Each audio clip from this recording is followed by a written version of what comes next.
You all remember the whole concept of time travel, right? Anyone not remember that? Okay. So if we know that we can travel into the future, we know we're not wired to answer future tense questions, only present and past tense. And we know we can go into the future and we can look back and ask ourselves past tense questions about the project we wish we had done. The question is, how do we get there quickly? How do we stay there? How do we move back and forth in time instead of taking 40 minutes to go through a process to get there? And this is called pinning. So the ability to jump into through time and stay there is what you want to do. And pinning is holding you there. Not, holding you against the wind, but just basically keeping your mind there. So what you don't realize is that I've shown you some of that already. If you're going into the museum of the future, what displays are there 5 years from now in that museum? If you walk through that museum 5 years from now, not 10, not 20, but 5, and you see what's on display in 5 years, and you've already walked through the scenario of electric cars and solar and batteries, and we've done all this very deliberately, you know what's in that museum. So you can jump into that museum and there's your pin. That's how you pin yourself. You go into that museum and say, what's on display? And what year is it when you're there 5 years from now? Mike, what year is it in 5 years? It's 2023. And you don't even think about it because you live in 2023 and you instantly go there. Jamal, what year is it? 2023. John, what year is it? There you go. Now look back. 5 years ago, you launched your product. What happened? What did your competitors do? How did technology change? How did the socioeconomic climate change? What did they see as flaws in your product that they capitalized on? How did they advertise against you? How did your advertising evolve? And the most important lens you can have is, what did the critics say? Critics are paid to be critical. They're not paid to be your fan base. They're paid to be critical. So they are more concerned with what's in the cons than in the pros.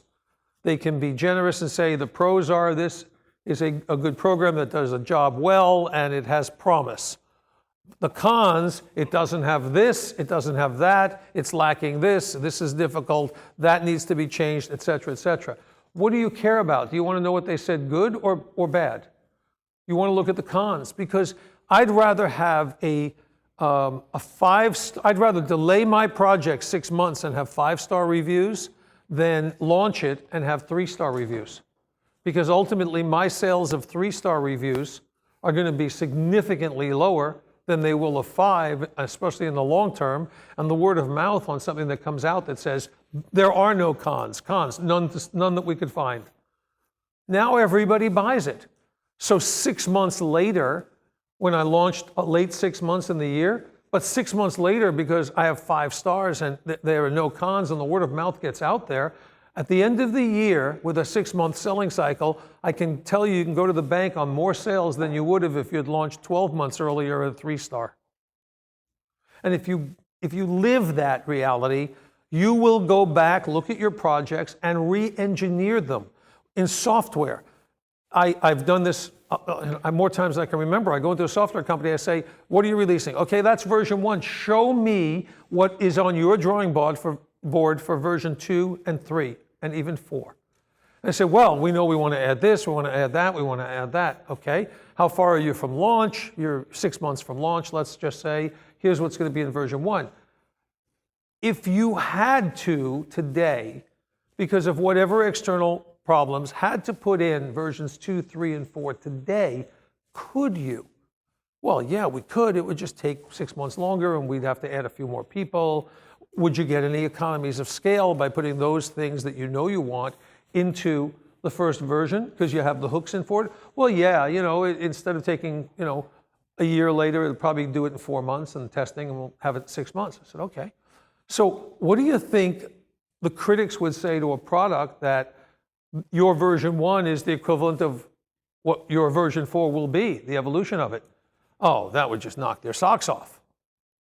And what do you think we're going to learn along the way by putting all of version 2, 3, and 4 into this? And this is the process I go through with them. And I take the company into the future. I have them look back on the past to version 1, and I have them be the critics. And we start noting all the things that are lacking. And what do you think happens? The smart companies say, you know what? We'll suffer the wait. We're going to come out with the best product the industry's ever known. And they do. The smart ones do. And they put it in. And they launch a product that is bulletproof. You need to treat your products like that as well. Don't launch to get it out there. Don't be Microsoft and say, we'll just throw it out there and let all the bugs be found by the consumer base, and they'll tell us and we'll fix them along the way. That's not how marketing masterminds do it. It's not how trailblazers work. It's you cross all the T's and dot all the I's first. You get the best product, the version 2, 3, or 4, in as version 1, and you pin the critics. What your goal is, pros, all these things, cons, none of note, none to speak of. That's your goal. That's how you win. And what happens? People read that and they go, oh my God, this is the product I want. Game over. I don't need reviews. I don't need anything. This guy is the critic. He says there's no cons. I'm buying this product. And I cannot tell you how many times I've done this with companies and their product just screams. It takes off and everyone's left in the dust. I did this with a Silicon Valley company that is known for their virus protection. And they started branching out into other products. And I took one of their products that they had acquired that had problems, and they were going to rework it. And I said, this is how we go about it. We do it. And they launched it. And the valuation of this product, they went from a 600,000 user base to 3.8 million and sold it. Because they came out with it, and the goal was, and we achieved it, there were no cons. And we went, because I'm so OCD, Richie will tell you that, we put in so many other bells and whistles and tools that were easy to do once you understood the use of the product, that it went far beyond anything in its class. You need to go far beyond everything in the class you're working in with your products and your services. So jump to that museum of 5 years and look back. And you can, the reason you're pinned is you can keep walking through the museum. It's not like you have to jump to this imaginary point and pretend you're there. You're walking through a building. You have reference points. It's your memory castle, if anyone understands what that is. It's places you can put things and reside there, stay there, and look back. Make sense? Questions on pinning? Now, if you can do it at 5 years, can you do it at 1 year? Yeah, absolutely. Can you do it at 30, 60, 90 days? Once you understand pinning, you can go anywhere you want in time. If you want, you can go into the future where they're megalith buildings with 40 by 40 garages, and it's a holodeck where everyone's living and nobody talks to each other. And they're born there and they die there. They're born there, live there, and die there. So I mean, you can go as far in the future as you want. The bottom line is you control the product you launch. Don't compromise. Don't settle. Never settle. Never compromise. You get one shot to take your launch, to take your leap. And if it's not the best you can do, the only person you've hurt is you. And now with this technique, jumping ahead, pinning, and looking back, you have no excuse not to put out the best product. To some, this will come more naturally, and to some, it won't. If you need the practice, then start doing it with things in your everyday life. For example, you go to the grocery store and say, okay, this grocery store is in a museum in 5 years. What's replaced it? When I walk past the shelf, it knows what I want. I've walked in, it has a profile. It says, your items are already, your favorite items are already on this shelf waiting for you. And you go over to the shelf or it conveyors up to the front. Would you like anything else? So start putting yourself in there and looking back. If I were building a supermarket, today, what would I do? I look at the supermarket of the future. I look back at what I was doing, look at the progression. You can start doing it every place and start living in both places. If you want to go ahead 1 year, you got to go back 2.